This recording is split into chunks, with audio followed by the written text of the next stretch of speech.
This video is sponsored by Alcid eHomes, whose mission it is to accelerate the advent of sustainable, healthy living systems around the world. Hi, welcome to Best in Tesla News, episode 64. NASA and SpaceX sends humans into space on a reused rocket. And Tesla is showing real strength in Germany. And Elon's predictions about the Model Y is coming true. And Tesla is hiring the first people in India. And the FUD news about Tesla has been particularly high this week. And Tesla's performance is making some of the other guys pretty much throw in the towel. And Tesla might come out with a new product soon. Ooh. All this and much more to come on today's episode. Let's dive right in.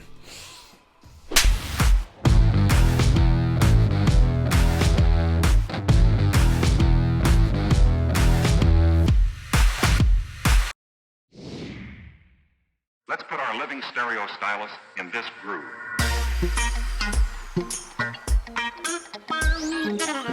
FUD has been burning this week on Tesla. A Tesla crashed and caught fire and 2 people unfortunately died. But the rumors was that both people was sitting in the back seat, so it must have been Tesla's full self-driving that crashed the car. And CNBC and Yahoo Finance used almost 2 days backing up this tree, spreading the thought that Tesla's autopilot crashed the car. But this was not the case. This was very bad research by CNBC and Yahoo, and even the chief fireman that put out the fire of the car had to go on social media to clarify, because everyone was saying that it took the firefighters 4 hours to put out the flames. But as he clarified, it only took 2 to 3 minutes. What a bunch of BS. And then they of course started talking about that Tesla shouldn't even be allowed to have full self-driving software in the cars, even though this was a human error. And some said if this was anyone else but Tesla, they would have been banned from having this software in the cars. Let's just get one thing straight. If anyone gets shut down by the media, it is Tesla. And Jim Hall made a chart here showing just how unfair Tesla is treated in the media. In 2020, 8 people died from accidents in a Tesla. But there were over 42,000 deaths because of car accidents in 2022 in the US alone. So Tesla's accidents were only 0.019 of the accident in the US in 2020, but Tesla's accident got 95% of all coverage on mainstream media. It was the exact same thing in the beginning with the Tesla Model S in 2013.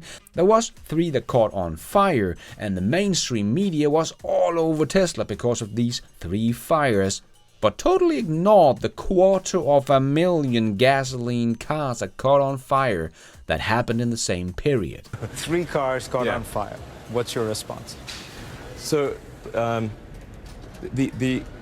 amount of national and international news headlines dedicated to 3 Tesla fires that caused no injury is greater than all of the gasoline fires that occurred in the United States, and With all the other cars? Yeah, which from mid last year to today is about 250,000 gasoline car fires, which caused about 400 deaths, something like 1,200 serious injuries. Our 3 non-injurious fires got more national headlines than 250,000 deadly gasoline car fires. That's mad. What the heck is going on? Yeah, so I guess Tesla's cars don't really catch on fire anymore, so now they're trying to fight Tesla with their full self-driving instead. But Lars, how do you explain that both passengers were found in the back seat? Well, there can be millions of reasons for why they were found in the back seats, but just to give you one example, this man was also found in the back seat.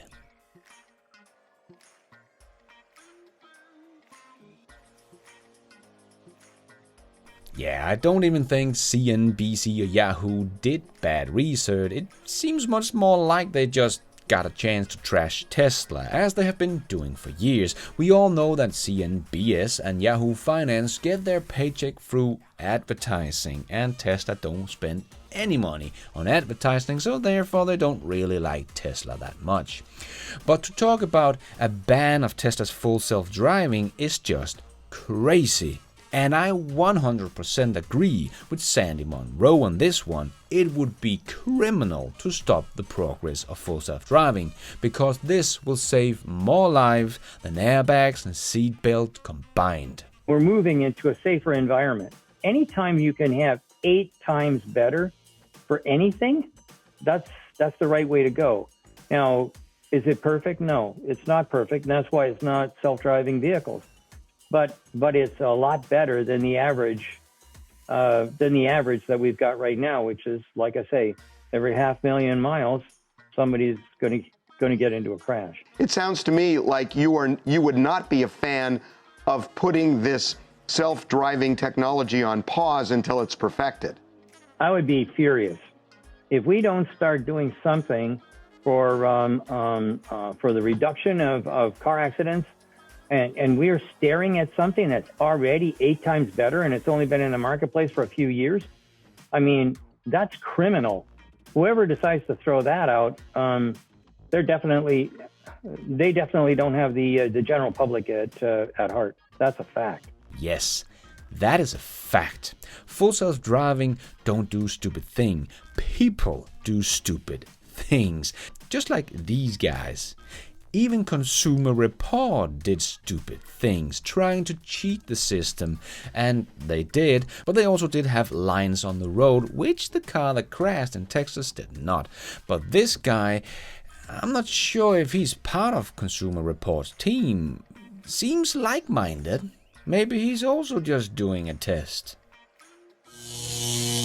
But yes, people are quick to point the fingers at the software, just like this one, where the Model Y crashed in China and it quickly went viral, and topic quickly became the Tesla out of control. But the driver himself actually came out afterward and took full responsibility for his reckless driving, not the car. And remember, the accident in Texas was not even caused by full self-driving. That was all fake news from the fake news media. This was a human error. Full self-driving was not turned on because the car didn't even have full self-driving software, and was also driving on a road without any lines, so even if it did have full self-driving software, it would not be able to be turned on.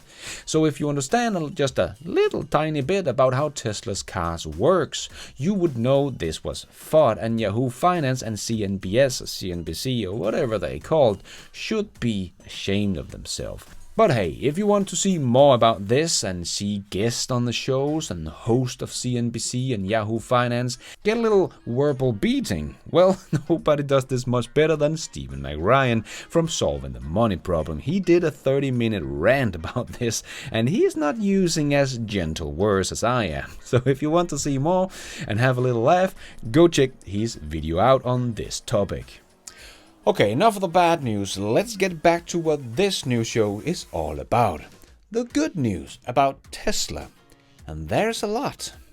So Tesla took the first place in March in Germany as best-selling EVs, as we talked about in last week's news show, and I also showed that the organ transfer vehicle of choice in Nuremberg was Tesla's, even though BMW and Audi were very nearby. But Tesla continues to win over the Germans, even though I had many comments from people telling me that Germans will never pick Teslas over their German brands.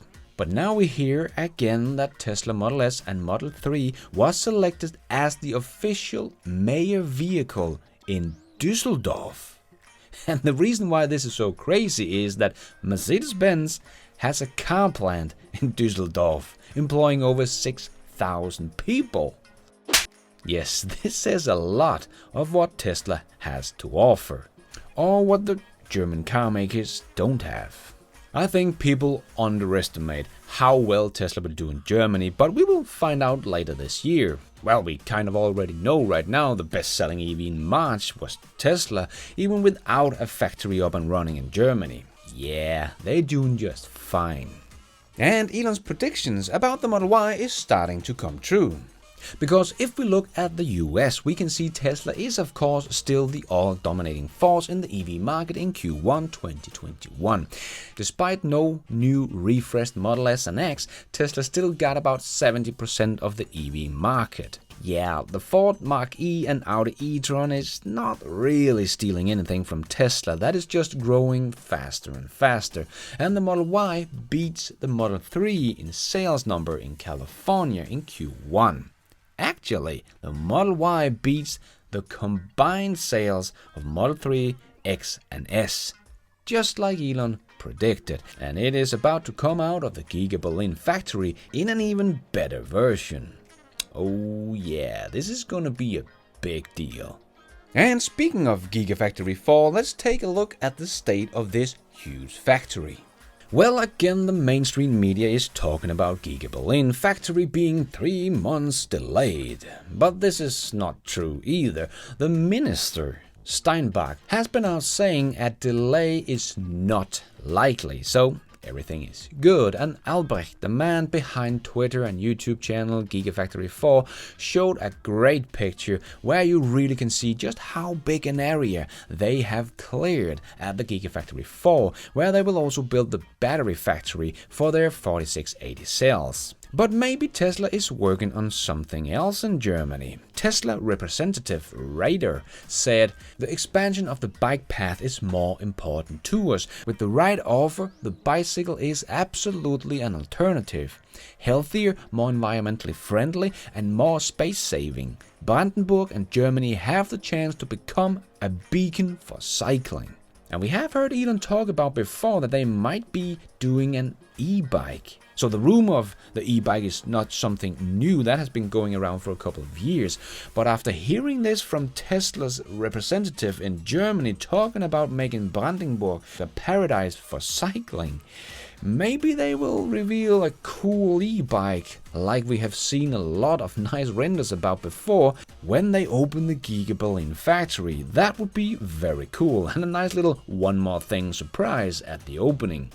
Or maybe Tesla representative are just trying to get better cycling path in Germany. Who knows? But we have heard about the bike for maybe 3 years now, so maybe we'll get to see this Tesla bike soon. Crossing my fingers, because then I know what my next bike is gonna be.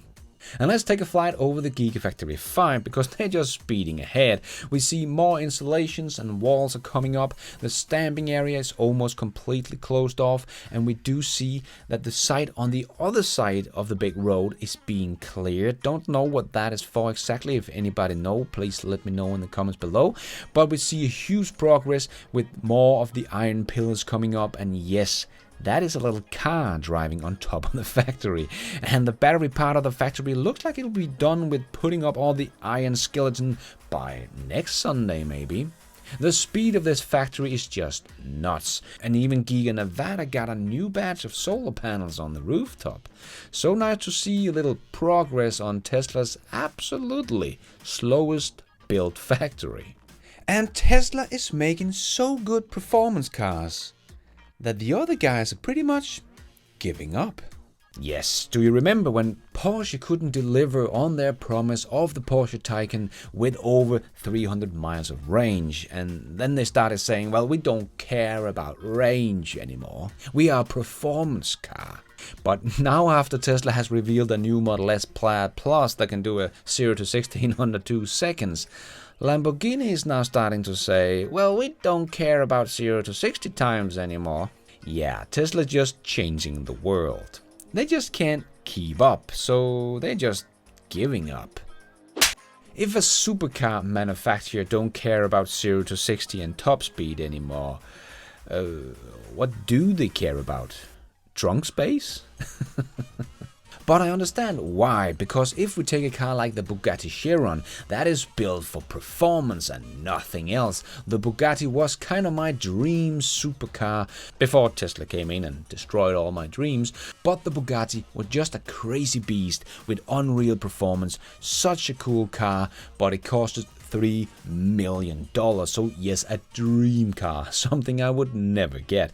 But for me, this was the performance car over them all. But when we compare that to the Tesla Roadster, I start to understand why the old supercar manufacturer are kind of giving up, because the Roadster beats the Bugatti on all the specs. That used to be how we compared supercars to each other, 0 to 60, beaten, quarter mile, beaten. Even the range of the Tesla beats the ICE car. That's kind of funny. But the Bugatti, of course, have higher top speed, even though we don't know exactly what the top speed for the Roadster is going to be yet. So not 100% sure there. But anyway, if we then look at the price tag, well, we can get either the Bugatti or 15 Tesla Roadsters.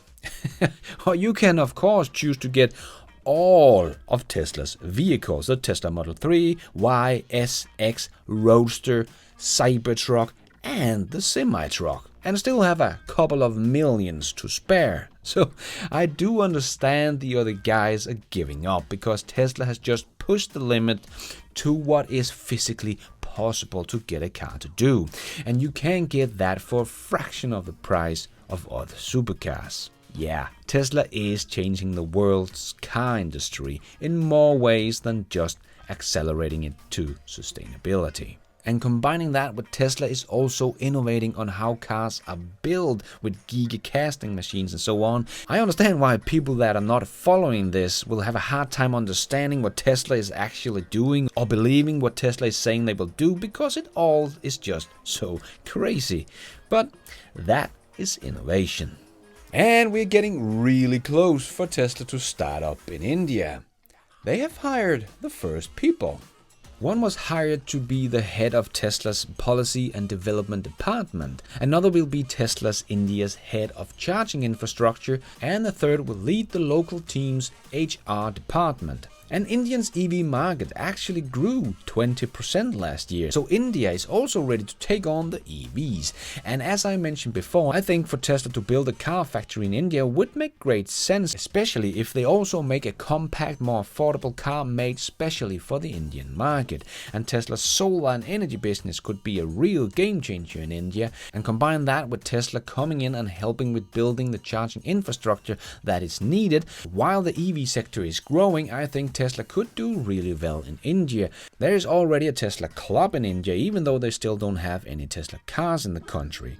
And a factory in India could help with shipping more cars to Asia. So going to be very exciting to see when Tesla will announce anything official. Maybe tomorrow on the earnings call. Who knows? And another great electric car that is doing great is the Porsche Taycan. The Taycan becomes one of Porsche's most important cars, and it's a good showcase of if you make a great electric car, people are going to buy that one over your ICE versions. In 2020, Porsche had a great year and sold about 20,000 Taycans, but their sales are ramping up here in 2021. In the first quarter, Porsche sold about 9,000 Taycans. That is more than 500% increase over Q1 of 2020. And the iconic Porsche 911 also sold a little over 9,000 units, so the Taycan has become the fourth best-selling car in 2021 for Porsche. So if they continue these good numbers and can get the batteries for it, they could hit their target of 40,000 cars per year here in 2021. That would be very impressive and put a little perspective of what Ford is doing with their much more affordable Mustang Mach-E with their target for 2021 of only 50,000 units. Ford is not moving very fast. And their best-selling Porsche, the Macan, will also become electric this year. So going to be very exciting to see how many of Porsche's cars will be electric in 2022. I definitely think the demand is there. It is just a question of how many they can make. And SpaceX and NASA flew 4 astronauts into space on a reused rocket and crew capsule. Yes, SpaceX did it once again. Yet another human flight to space, putting 4 more astronauts up in the International Space Station. And this launch was on a reused rocket, and the astronauts were in a reused crew capsule. That is the first time this has ever happened, so yet another historic flight from SpaceX, and a big congratulations to SpaceX and NASA for this historic flight. And Netwalt, an Australian telecommunication provider, partnered with Cisco, a global network hardware and software manufacturer, to create Project Halo. The project is offering a $1,000 grant for a region Australian school to receive reliable internet service from SpaceX Starlink Internet, of course. Very cool. And we have talked about it before. SpaceX may be going to make a smaller Starlink dish to make it portable, because that could be a real game changer for people making photography, videos and so on. But this idea might just get a big push forward, since the US military want a portable Starlink dish. And this is of course making so much sense for the military to have internet access no matter where they are. That would be a total game changer. I have said it before and I will gladly say it again. Starlink will be a huge success and change the life for so many people around the world. And NASA also showed us a little video of their drone flying on Mars. That is just sick. The first flight on another planet. Very cool. And let's squeeze in the last short news topics into this news show. Yes, it's time for the Tesla Shorts. Cadillac is going all electric. Every new vehicle will be electric starting now. So that's great. But as they said, they will not be selling any more ICE vehicles by 2030. So it's going to take 10 years for them to switch to EV, even though they only make less than 400,000 cars per year. So they are not doing this very fast. Volvo has the same timeline but makes almost twice as many cars. And if the new electric Lyric will be as good as they say, who is going to want to buy their ICE cars for the next 10 years? And Tesla has registered a German branch of its insurance product.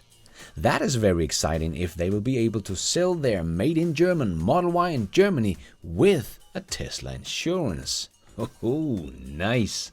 And the made in China Model Y gets a lot of attention at the Shanghai Auto Show. Maybe because of the protest against Tesla or non-working brakes that was earlier at the auto show, but it suddenly doesn't seem to have a negative effect on visitors. Driving data did also show that the car's brakes were working properly and the driver did exceed the speed limit in the area, which resulted in the accident, driving almost 120 kilometers in an 80 kilometer zone. And Lucid might be in some trouble because they are getting sued for pumping up their stock by lying about what the company would do, like saying they will produce 6,000 vehicles in 2021 and the stock goes up, and later saying they will only produce 500 cars. But Warren Redlich also has a Tesla YouTube channel, but he's a former lawyer who knows how to read these documents. So for a deep dive into this, I will recommend you to check out his video on this topic, link in the description. But this is not looking good for Lucid. And Honda also announced 100% electric sales by 2040. Yeah, that's a bit late. And they're not talking pure BEVs either. They are still talking about their hydrogen and count them as EV as well. I think the future is BEV, and hydrogen cannot keep up with the real EVs. And they don't expect to have more than 40% EVs in 2030. Well, if that is the pace, I'm afraid they will not survive or become a very little automaker. We know Tesla will no longer sell Powerwalls alone, but Tesla will from next week only sell solar panels with Powerwalls. So you can no longer order just one of these things, probably to make the whole process easier for Tesla and to make Tesla able to keep up with the demand. And Elon also said that an over-the-air update will also increase the output of the Powerwall, maybe even with as much as 50%. And many of you will know that I was one of the first to show you the Cyberlander, and many had a lot of questions, but both Dr. Know-It-All and Second Jesse from Now You Know have had some great interviews with the founders of Cyberlander, so I think you will find answers to most of your questions, so go check them out. I will leave a link in the descriptions to both their videos. And Tesla will build data centers in China to collect data from their cars, so they can store it locally. As we talked about last week, the data center should be done by the end of June. And Tesla opens its first pop-up store in Israel, showcasing the Tesla Model 3. And before we end off with a bit of fun, I just want to give a quick shout out to my newest patrons and members of this YouTube channel. Electrified Eyes, Mr. and G, Andy Paridari, and my new thank you for watching members, Thorfinn Olsen, and my new Be Nice and You Are member, John Collaborate.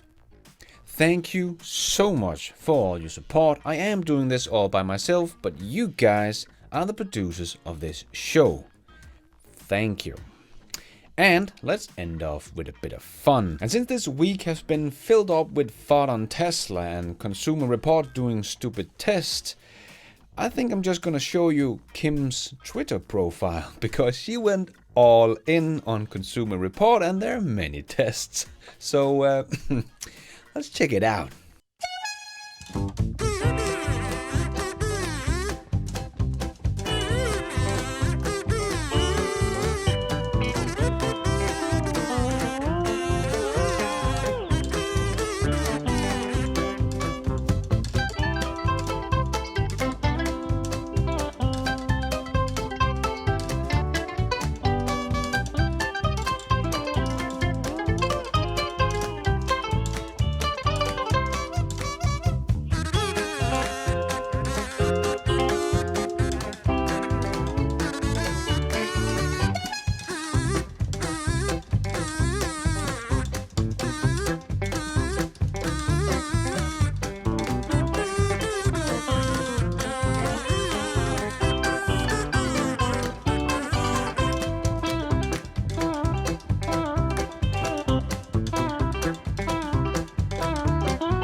Thank you so much, Kim, for a lot of laughs.